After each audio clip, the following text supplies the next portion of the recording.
Throughout music history, few acts have been as successful or highly praised as the Irish rock band U2. With over 20 years worth of mainstream hits, several critically acclaimed albums under their belt, and a consistent position as the world's largest touring force, U2's influence over popular music cannot be overstated. Formed in 1976 between lead singer Bono, drummer Larry Mullen Jr., bassist Adam Clayton, and guitarist The Edge, the group would quickly conquer Ireland before taking over the rest of the world in the early 80s, soon becoming the biggest band on the planet and retaining that position well into the 21st century. However, if you're a member of Gen Z like myself, your first ever exposure to U2 probably wasn't through any of their albums, groundbreaking tours, or even their big hits. No, for most people in my generation, our first proper introduction to U2 went something more like this. What a beautiful morning.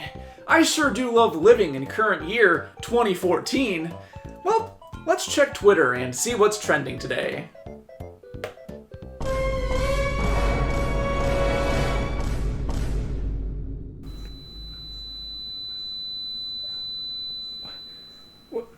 What?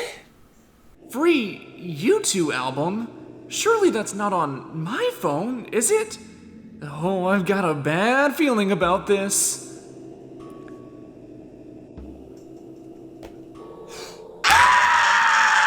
Ladies and gentlemen, what you just witnessed was the free U2 album scandal of 2014. On the morning of September 9th, seemingly out of the blue, over 500 million Apple device users woke up to find a new album in their iTunes library that they didn't remember purchasing. Not a fresh release from some hot contemporary artist, but an album by some old, washed-up dinosaur rock band that hadn't been relevant in over a decade. While in retrospect this seems like some nothing story, trust me when I say that this was a huge deal. Discussions around this intrusive album rollout dominated the internet for weeks and still echoes on to this very day, but it went far beyond just the chronically online complaining. If you or anyone you knew owned an Apple device, you were going to be dragged into conversation about it throughout the following days and even weeks. The free rollout of this album was a marketing disaster that completely killed off any goodwill U2 had left at this point in their career, ending their relevance as a band once and for all, while also turning away an entire generation from ever checking out their material. It's not hyperbole to say that this was the pinpointable day U2 died for good,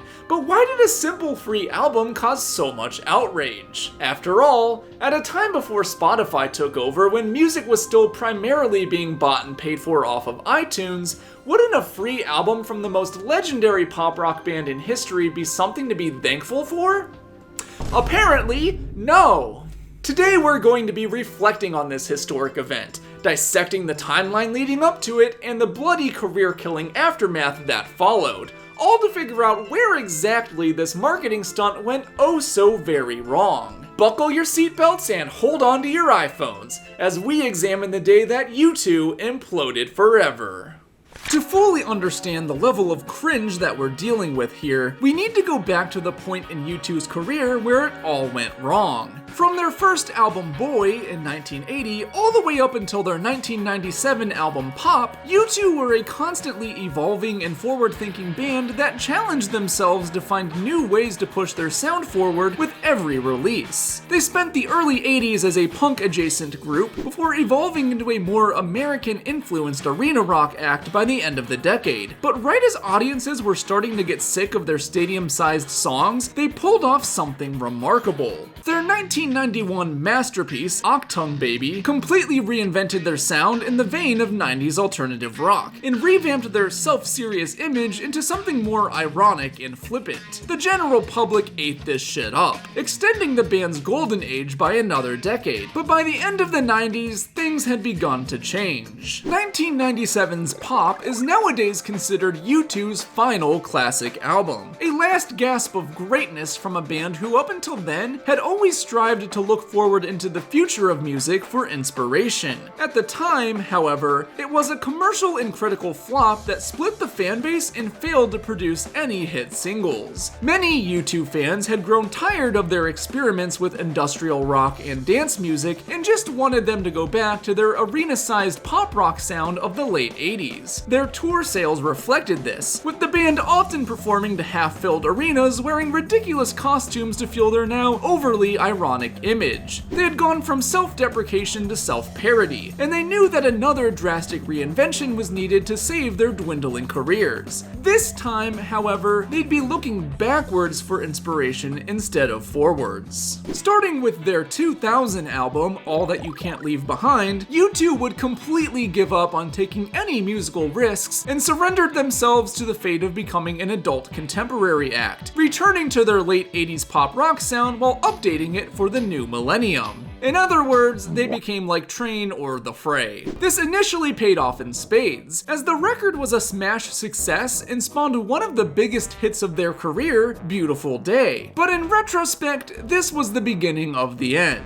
The album is plagued with uninspired filler tracks, and their sound and image had suddenly skewed very dad rock, to put it bluntly. From here began a race to the bottom, with each subsequent new release from the band becoming more and more desperate to remain relevant as they continued slipping further into middle age. 2004's How to Dismantle an Atomic Bomb would mark their final impact on pop culture, with its hit single Vertigo becoming practically inescapable, but we'll just put a pin in that for right now. The album itself was more of the same middle-of-the-road, filler-infested dad rock though. And while they were still riding high, this sort of marked the point when general audiences began turning on U2, in part due to 20 years of overexposure, but also their newfound lack of interesting music. The following album, 2009's No Line on the Horizon, would finalize U2's transformation into a legacy act. Turns out, there was a line on the horizon, and they had crossed it. The lead single, Get On Your Boots, was a clunky attempt at a pop hit that didn't land at all, completely flopping on the charts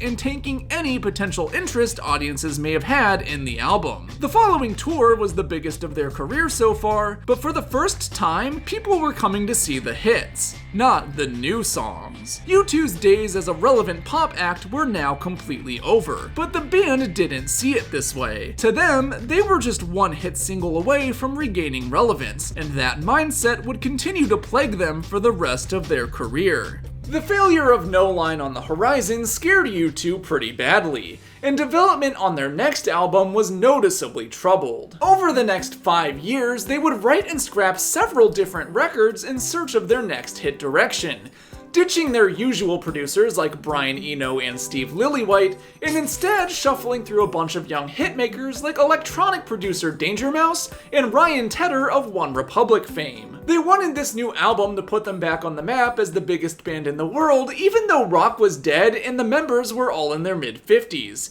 And they were gonna make sure that it stuck no matter the cost. Enter Apple Incorporated. U2's partnership with this once hip and trendy tech company began back in the mid-2000s, when Apple essentially brute forced their 2004 single Vertigo into becoming a smash hit. Yeah, go ahead and take that pin out from earlier. This was back in the days of their iconic iPod commercials, which featured silhouettes of people dancing in front of solid colored backgrounds to indie rock and dance music. The songs featured in these ads usually came from underground acts just starting to break into the mainstream.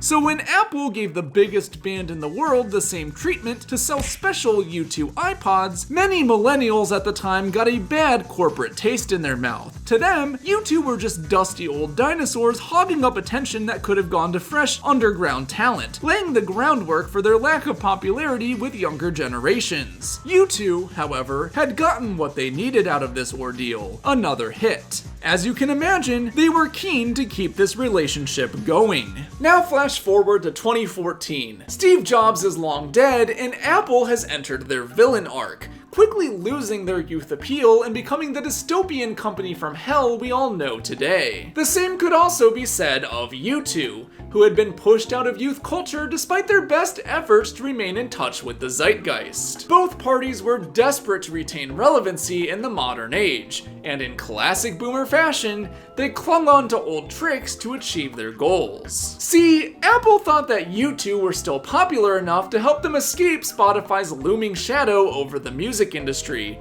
and U2 thought that Apple still had enough goodwill left to help them brute force that next hit album they had desperately been searching for. Thus, the bloodbath began.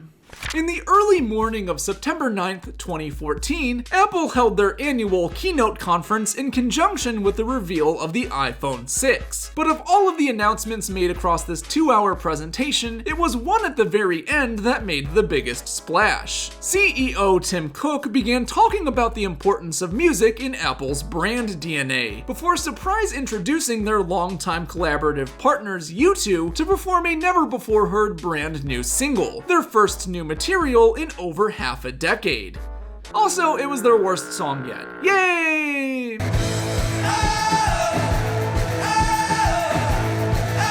Yes, despite being a band formed in the 70s, U2 sold out for the Imagine Dragons bag just like all the rock bands from the 2000s were, and this out-of-touch new material was on display for the whole world to see. Adding to the cringe was Tim Cook's response afterwards, acting like this dinosaur band's attempt at sounding like Imagine Dragons was God's gift to humanity. Wasn't that the most incredible single you've ever heard? We would love a whole album of that. Just watching Bono and Tim Cook interacting gives some serious corporate ick, and things only get worse from here. The two parties would next engage in a very obviously scripted and corny build-up to the reveal that U2's surprise new album, Songs of Innocence, was ready to go out, and with the press of a button, it would be launching for free on every Apple device on the planet. On paper, this sounds mildly exciting for U2 fans and snooze news for everyone else. But the problem was that this wasn't just a freely available download. No, this new album would install itself like malware whether you wanted it or not. After a brief countdown, Tim Cook would press the proverbial self-destruct button on U2's career, and the ensuing chaos broke out within minutes. U2 wanted this album to reach as many people as possible, but as they say, be careful what you wish for. Almost immediately after the conference ended, this marketing stunt began blowing up in U2's face. The Apple fans and influencers who got up early to watch the event live were the first to begin angrily posting about it online. And once celebrities like Shannon Osbourne and Tyler the Creator began joining in, it quickly became the top trending topic on pretty much every social media site. Soon, news outlets began reporting on the immediate backlash more than the free album. And from there, the outrage would reach the general public within hours. By the early afternoon, everyone and their mother were complaining about the fact that Apple had invaded their privacy by forcing an unwanted album onto their phones. You have to remember that back then, iPhones had as little as 8 gigabytes of storage, so even a single album was enough to completely max out the space if you were someone who already had a lot of music or photos. You also have to remember that this was right before streaming really took over, back when digital libraries of paid songs and albums were how most people consumed music. It was simply annoying to have a perfectly curated collection of your favorite tunes get invaded by this crusty old dinosaur band. Now you might be asking, but Greg, why didn't people just delete the album then if they didn't want it?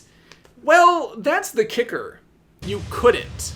There was not a single way to delete it. I come with a free album download by a popular band. Delete! Negative, the MP3s are embedded into my hard drive. Those who worked at Apple support at the time described the situation as a bloodbath, as millions of calls about this unwanted U2 album began flooding their response teams with no way to fix the issue. I walk in, and it's like a new recruit going off to war and just getting in like World War II, walking the trenches, seeing all these people who are just like distressed and fucked up, and I just keep hearing the phrase like, I'm so sorry, It's just like going down the little cubicle aisle, just like, I'm so sorry, I'm so sorry, I'm so sorry, I'm so sorry. If you didn't have the space for it, then too bad. Delete some precious photos of your children and pets. If you didn't want the album in general, then suck it up, you're stuck with it. From my own personal experience, I remember the day vividly. My high school was one of those that gave all of the students iPads for educational purposes, so not a single student in my class was free from the U2 invasion. Not even the Android kids. It was pretty much the main point of discussion in every single period that day, and for a lot of us, this outrage was our first and only introduction to U2. While day one was definitely the most chaotic, the backlash would carry on for weeks to come. Apple users could no longer shuffle their music without hearing this out-of-touch wannabe Imagine Dragons schlock. And if this was the only album in your library like it was for me and many others, you had it even worse. Whenever your phone would connect to a Bluetooth device, like say, I don't know, your car, it would begin auto-playing your music collection. And for those of us that didn't have any other albums, we were stuck getting jump scared with this day in and day out. To put it lightly, it was a lingering issue for a lot of people, and that kept the outrage going long after the initial shock wore off. Eventually, after a week or two, Apple would listen to the people and finally implement a new update that would allow you to remove the album for good. While this calmed everyone down and more or less ended the saga here, the damage was already done. U2 had now become nothing more than a cheap punching bag, with every bit of goodwill they had left being stomped out of existence never to return. Even now, over a decade later, their reputation is still irreparably tarnished by this one moment. For most of us in Gen Z, U2 is simply the band that forced that shitty album onto our phones and nothing else, with their massive legacy from the 80s and 90s being more or less erased for anyone under the age of 40 right now. Apple would walk away from this situation relatively unscathed, but for U2, it was a final chapter in the complete implosion of their careers. In the decade since Songs of Innocence's controversial release, U2 have made very little progress in restoring their goodwill with general audiences. In 2017, they released a somehow even worse follow-up album called Songs of Experience, which went even harder on the Imagine Dragons and One Republic vibes in a desperate attempt to get another radio hit. It bombed. In fact, there's a 95% chance that right now is your first time hearing of its existence. Man, U2 really did fall off the face of the earth after 2014, my god. Since then, they've resigned to being a legacy act, touring behind their albums from the 80s and 90s, while new music has dried up almost completely. Their most recent project, 2023's Songs of Surrender, consists of nothing more than acoustic re-recordings of 40 songs from across their career, and it too made zero impact on pop culture. The most relevant thing U2 have done since 2014 was having Bono star in Illumination's Sing 2, with a new shitty pop song included in the soundtrack to try and build some credibility with the Gen Alpha kids who were too young to remember this whole iTunes fiasco. Maybe it'll work, IDK, we'll see.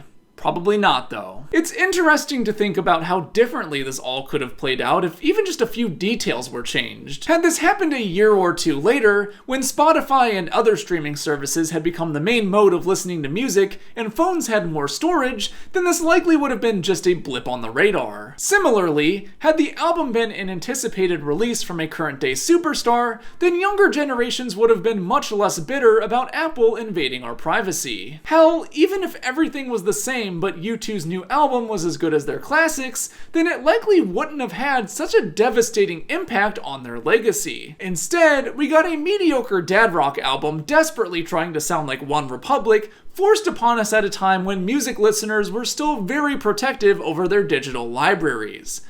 Really, it was the perfect storm. At the end of the day, U2 are a cautionary tale of what happens when you overstay your welcome in the pop music industry. They desperately clung on to big tech's britches to try and brute force a new album down people's throats, only to show the entire world that they had become so irrelevant that they couldn't even give their music away for free. It's a shame that U2's positive legacy has been completely erased with us younger folk, because having listened to their entire discography recently, they were really damn good in their prime. Unfortunately, they stayed popular long after they stopped making interesting music, and now most people only remember them as corporate dad rock sellouts who partnered with Apple for a decade. They could have stepped back from the spotlight and been remembered for their incredible 20-year run throughout the 80s and 90s, but instead, they'll likely only be remembered for this one scandal. Oh well, I got to make silly content out of it, so hey, no skin off of my back.